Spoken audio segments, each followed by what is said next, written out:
Obviously, having those two guys in the top seven that can offer spin options, and we saw the benefit with Glenn yesterday being able to do that. But we certainly didn't think it was going to spin as much as what it did with the turn and bounce that was on offer over the last couple of days.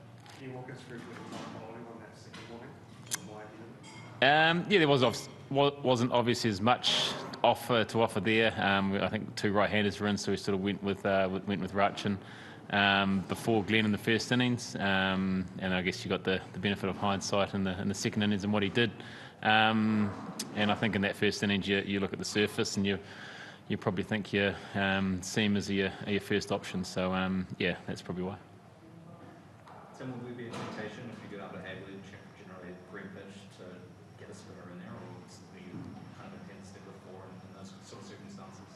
Well, we'll go to Hagley and we'll assess the wicket, hopefully a little bit better than what we did here. But yeah, it's a ground that has offered I guess options for those four seamers in the past. But we'll get down there and have a closer look, and then we'll make a decision. The obvious follow-up to that is will I walk fit to bowl, and if not, will there be a question asked anyway? Yeah, I guess we'll be monitored, and there'll be an update on him over the next 24 hours, I'd imagine. And then from there, we obviously have to go on and make a decision on who comes in and what role we sort of see that playing out in Christchurch. Is Wagner available though? Like, is that another question? I'm pretty sure Kenny Fan on it. Yeah, I think. Last week. Well, he's had a great reception here over the last week, where got a couple of moments on the field, and obviously he's been a fan favourite for a long time. So yeah, it's obviously the Test match just finished, so we'll see how Will scrubs up, and we'll go from there. Well, we've just come off. We haven't had a lot of discussions as yet, so we'll see how Will scrubs up. Hasn't had a physio hasn't sort of put a time frame on it or how bad it is, so we'll just wait and see how Will goes over the next couple of days. I'm sure there'll be an update in the next 24 hours. Speaking of seamers, Scott Kuhlein's offered very little in his two tests. Is it time to look elsewhere? Yeah, I guess with that role with the four seamers and batting at 8, he's leading the wicket taker in the Plunket Shield so far this season.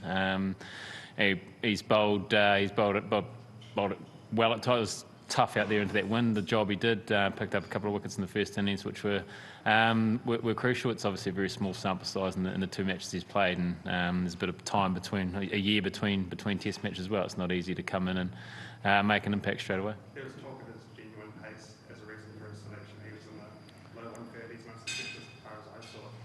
Is there more pace on offer there?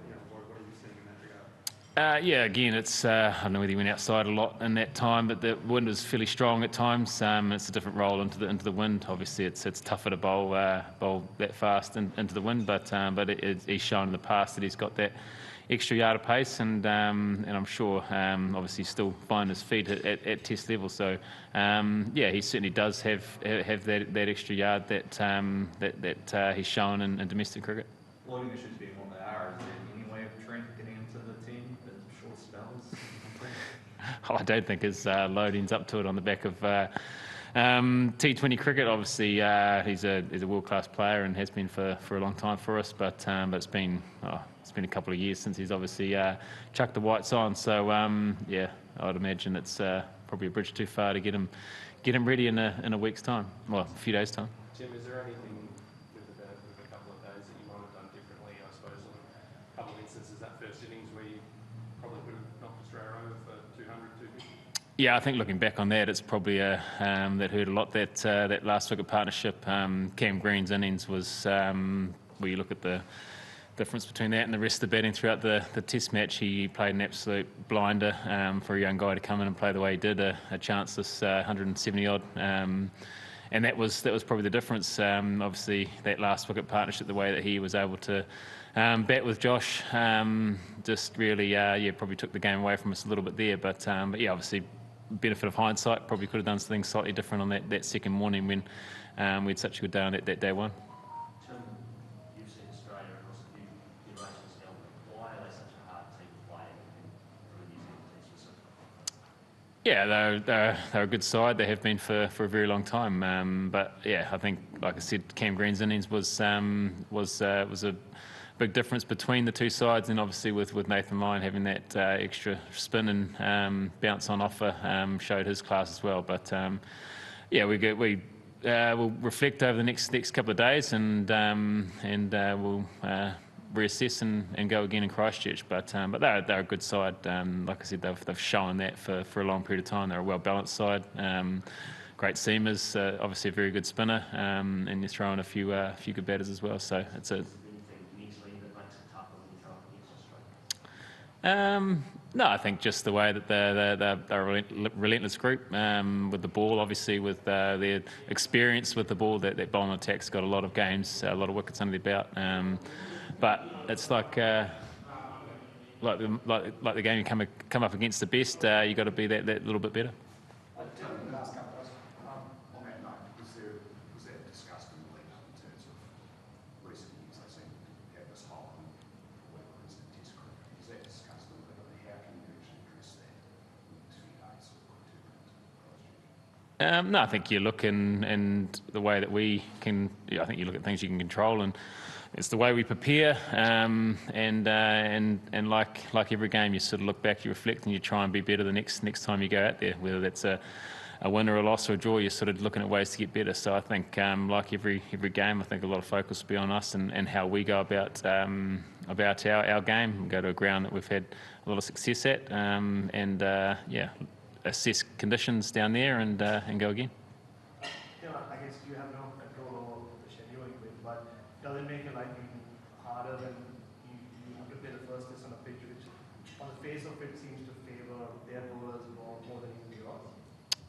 Yeah, but we've played a lot of cricket here, and I haven't seen it spin like that. So it's a tough one, but it's I guess you look back on it over the last few days, and things. I guess if you knew what was going to happen, you'd do things slightly differently. But that's the beauty of live sport, that you make decisions and you get on with them and try and make the best out of the decisions you made. And does this one hurt more than recent losses to Australia, given how many moments there were when you were on top, like bowling out for 164 seconds, first day one, whatever it was for 6? So really, does it hurt more that given how good you were for large stretches of that? Yeah, I guess like every game, it ebbs and flows, and there's moments and matches, and you look back after day one, it was probably that morning on day two where we got things slightly wrong. So like sport, there's moments and games that you look back on, and with the benefit of hindsight, you do things slightly differently. Then things may have panned out slightly different. But do you wish you'd given Glenn a crack on that second morning now after seeing what a bit of a golden now? there's a number of things you look back on, and you probably would have done slightly differently, but that was the decision we made at the time, and we probably got it slightly wrong on that second morning. What are some of the things you're thinking of that you could have done differently? I think we probably could have tried to get Green out on that second morning rather than sort of. I think the way he played that night before, we thought he was probably going to come out and play some shots, but we probably could look to get him out on that second morning and make things slightly easier than what we did. Thanks very much, guys. Thanks, guys.